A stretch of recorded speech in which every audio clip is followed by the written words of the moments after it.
Assalamualaikum warahmatullahi wabarakatuh. Selamat pagi semuanya. Semoga kalian di sana dalam keadaan sehat walafiat. Langsung saja materi teknik penulisan karya ilmiah.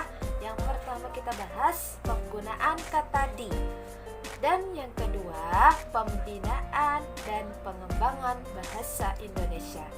Dan yang ketiga, kedudukan beserta fungsinya.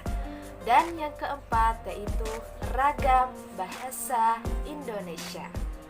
Penggunaan kata di dalam bahasa Indonesia ada dua macam. Yang pertama kata depan atau yang disebut preposisi. Penggunaannya harus dipisah. Contoh di jalan, di rumah sakit, di siang hari, di pagi hari, di sore hari, dan lain sebagainya.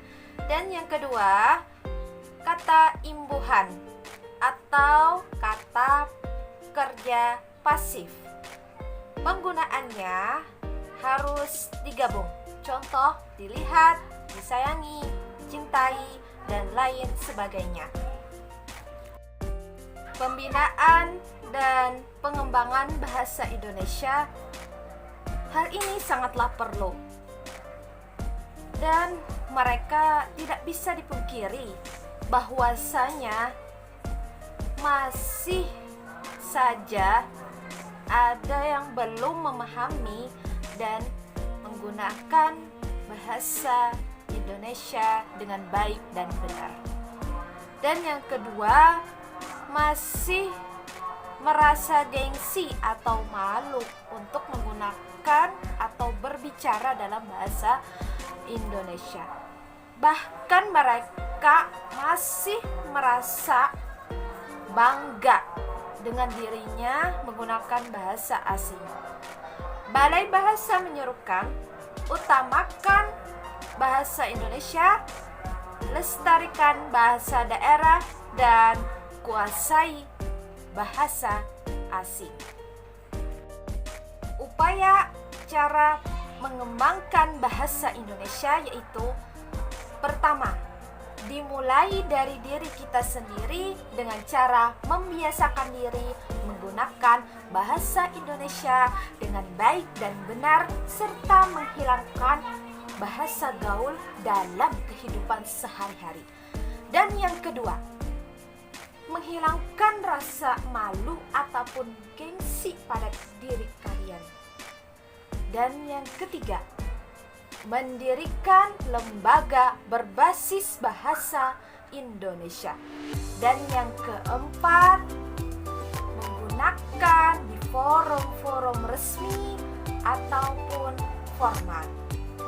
Dan yang kelima, mengadakan kegiatan atau penyuluhan bahasa Indonesia. Maka dari itu, gunakanlah bahasa Indonesia dengan baik dan benar. Baik dalam artian sesuai situasi dan kondisi kita, dengan siapa kita berbicara dan dimana kita berbicara. Benar yaitu sesuai kaidah bahasa Indonesia. Kedudukan bahasa Indonesia ini sangatlah penting untuk kita semua. Fungsinya, yang pertama sebagai lambang kebanggaan bangsa, dan yang kedua sebagai identitas bangsa, dan yang ketiga mengingat bangsa Indonesia sangatlah luas dan kaya akan budaya, suku, bahasa, maka tentunya bahasa Indonesia sebagai pemersatu bagi kita semua.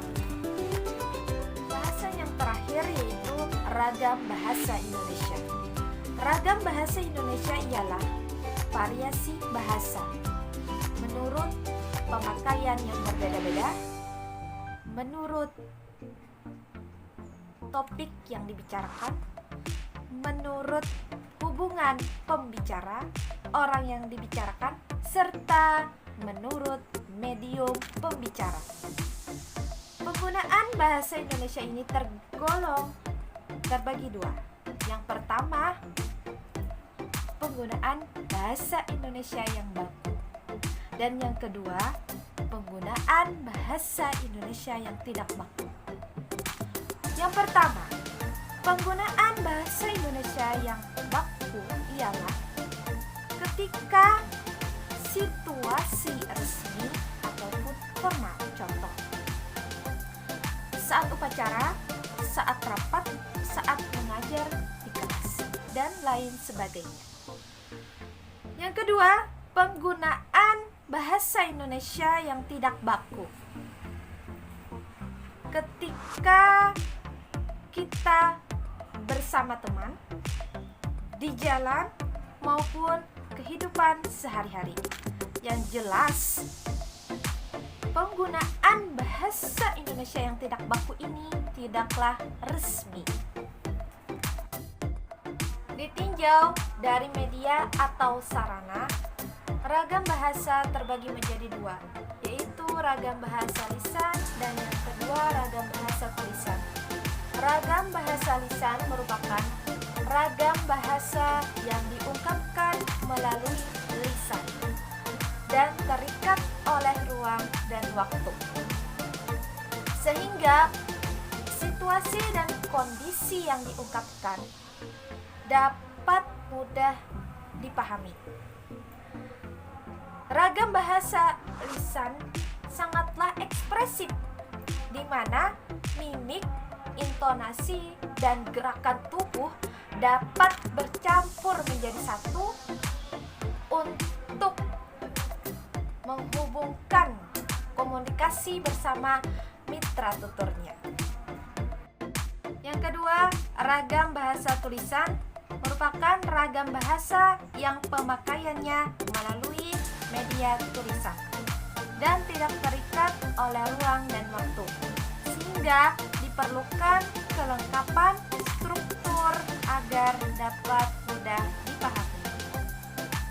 Demikianlah pemaparan dari saya.